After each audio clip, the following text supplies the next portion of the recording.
Serial એક પણ જોતી નથી, કેમ કે આજકાલની સિરિયલ જોવાલાયક હોતી જ નથી. કાંઈ પણ બતાવતા હોય, એકતા કપૂરની કોઈ બી સિરિયલમાં કાંઈ પણ બતાવે. તો આજના વિડીયોમાં જોવા મળશે કે એડજસ્ટ ફેનની જારી કેવી રીતે સાફ થાય ઇઝી વેમાં. તો ચલો વિડીયો શરૂ કરીએ. તો આજે રાતે જમવામાં છે મેથીનું શાક અને રોટલા. સવારના નાસ્તામાં રોટલો હોય, લસણની ચટણી હોય, ગાંઠિયા અને ચાય હોય તો મજા આવી જાય.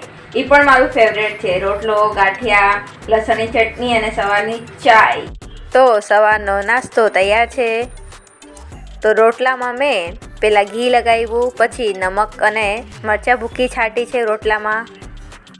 જીનીસનું ટિફિન રેડી છે.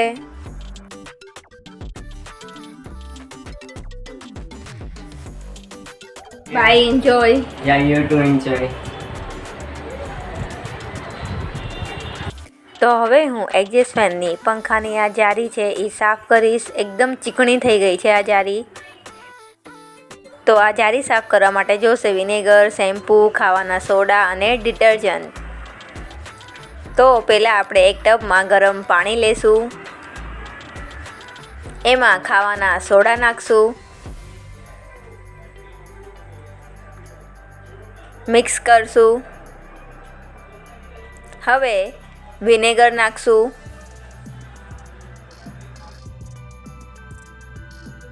મિક્સ કરશું. હવે શેમ્પૂ નાખશું. હવે કપડાં ધોવાનો પાવડર નાખશું. હવે ડ્રાય ક્લીનર નાખશું. હવે પંખાની જારીને અંદર નાખી દેશું. પાણી ઓછું હતું એટલે મેં બીજું ગરમ પાણી કર્યું અને પાછું ટબમાં નાખ્યું. હવે આ જારીને 2 કલાક માટે ટબમાં આમ જ રહેવા દેશું. હવે હું કિચનની સાફ સફાઈ કરીશ. તો પહેલાં આ બારીને સાફ કરીશ.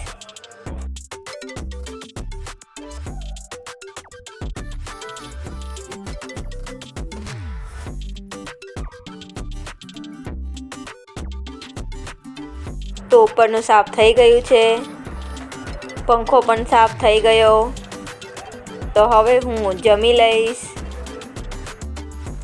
હવે 2 કલાક થઈ ગઈ છે તો આપણે જોશું જારીને.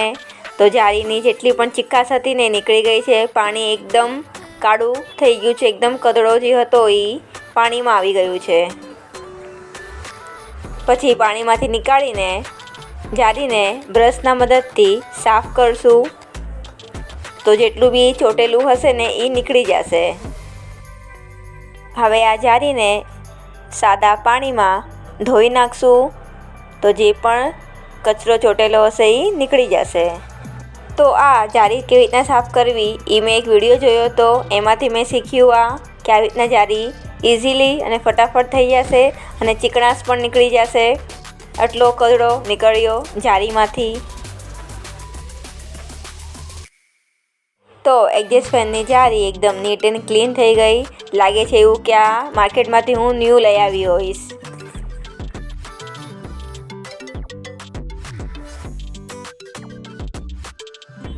તો હવે મેં આ લગાવી દીધી છે જારી એડજસ્ટ ફેનમાં.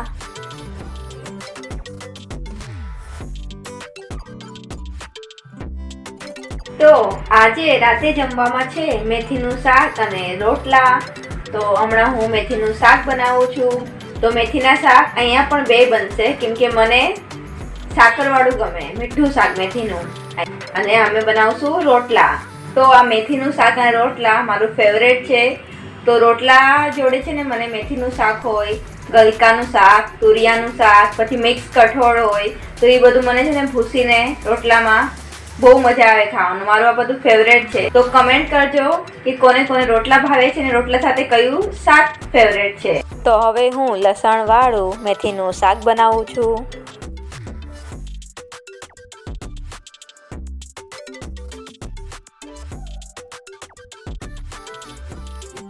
તો મારું શાક બની ગયું છે મેથીનું. તો હવે પહેલાં તો હું દિલીપ કાકાનું કામ કરીશ મોબાઈલમાં, પછી વિડીયો એડિટ કરીશ, પછી જમવાની પાછી તૈયારી કરશું રોટલાને પછી જમી લઈશ અને પછી હું યુટ્યુબ જોઉં. યુટ્યુબમાં ઘણા બધા લોકો વ્લોગ બનાવતા હોય છે, તો હું કયા વ્લોગ જોઉં? ટ્રાવેલના વ્લોગ હોય ન્યૂ પ્લેસીસ જોઉં, પછી ફૂડ વ્લોગ જોઉં કે ક્યાં કયું વેરાયટીનું ફૂડ મળે છે એ જોઉં, પછી લાઈફસ્ટાઈલ હોય, ફેમિલી વ્લોગ બી બનાવે છે ઘણા એ પણ જોઉં. તો હું યુટ્યુબમાં વ્લોગ જોઉં, સિરિયલ એક પણ જોતી નથી, કેમ કે આજકાલની સિરિયલ જોવાલાયક હોતી જ નથી. કાંઈ પણ બતાવતા હોય, એકતા કપૂરની કોઈ બી સિરિયલમાં કાંઈ પણ બતાવે, ઓલી છોકરી ઓલા આગળ ભાગી ગઈ, પછી ઓલી થોડા દિવસમાં મરી જાય, પછી પાછું એનું પૂર્ણજન્મ થાય, એવા લોચા લબાચા કરે. વળી જુડવા આવી જાય, બે બહેનોના જુડવા આવી જાય, બે બહેનો એક છોકરાને જ પ્યાર કરતી હોય, તો કાંઈ બી બતાવતા હોય સિરિયલમાં. એના કરતાં યુટ્યુબ જોવું એ બેસ્ટ છે. યુટ્યુબમાં બી ફેમિલી વ્લોગ કે ફેમિલી જોઈન્ટ ફેમિલી કેવી રીતના સાથે મળીને રહીએ છે એ બી બનાવતા હોય ઘણા વ્લોગ. તો મારું પણ એવું ટાઈપનું જ છે, હું બી ફેમિલી વ્લોગ બનાવું છું. તો જે પણ મારો વ્લોગ પહેલી વાર જોતા હોય તો મારી ચેનલને સબસ્ક્રાઈબ કરજો, વિડીયોને લાઇક કરી નાખજો, અને આ વિડીયો કેવો લાગ્યો એ કમેન્ટ કરજો. અને તમે મારો વિડીયો તમારા ફ્રેન્ડ્સ ફેમિલીને બી શેર કરી શકો છો વોટ્સઅપ પર. એ પણ કમેન્ટ કરો કે કેટલા લોકો કઈ કઈ સિરિયલ જોઈ છે અને આજકાલની સિરિયલ જોવી જોઈએ કે ના જોવી જોઈએ, તો એ કમેન્ટ કરજો. તો હવે મમ્મી બનાવે છે રોટલા.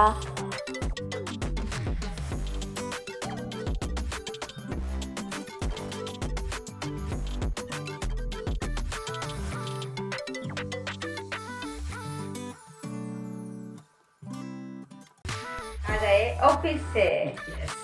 फिनिश एक क्वेश्चन है कि आजकल की सीरियल को देखनी चाहिए या नहीं? क्यों? क्या एक ही चीज लगी रहती है, झगड़ा करते रहते हैं, ये करते रहते हैं, वो करते रहते हैं, 8-9 बार शादियां करते हैं, और क्या कितने बार तो किसी को मार के फिर से उसको फिर से जिंदा कर देते हैं। फालतू की चलती रहती है सीरियल में। हाँ वही, दोनों भाई लड़ते रहते हैं प्रॉपर्टी के लिए, कितनी बार तो डिवोर्स लेते हैं। इससे तो कुछ सीखने मिलता तो नहीं है, उल्टे का जो ये रहता है ना वो भी गवा देते हैं, और बच्चे लोग पे भी गंदा असर गिरता है ये सब सीरियल देख के। हाँ वही, और सीरियल में पता है लिखा होता है स्टार्टिंग में 18+, 18 अबाउ एज वाले ही सीरियल देख सकते हैं, तो बच्चों को सीरियल देखना अलाउड ही नहीं है। बट आजकल के बच्चे लोग तो सीरियल देखते हैं और सीरियल में से डायलॉग सीखते हैं और वो स्कूल में जाके बोलते हैं। तो जब पेरेंट्स मीटिंग रहती है ना, तो तभी टीचर बोलती है कि सीरियल देख के आते हैं बच्चे और सीरियल का एक एक डायलॉग इधर स्कूल में आके बोलते हैं। तो स्कूल में भी मना किया है टीचर ने कि बच्चे लोग को सीरियल ना दिखाइए। वैसा है। तो आज का ये डिबेट था, सीरियल देखनी चाहिए या नहीं। ફ્રેશ હો જાઓ, મેં ખાના લગાતી હું. ઓકે, મળીએ નવા વિડીયો સાથે, ત્યાર સુધી બાય, આવજો. Video edited by Aarti.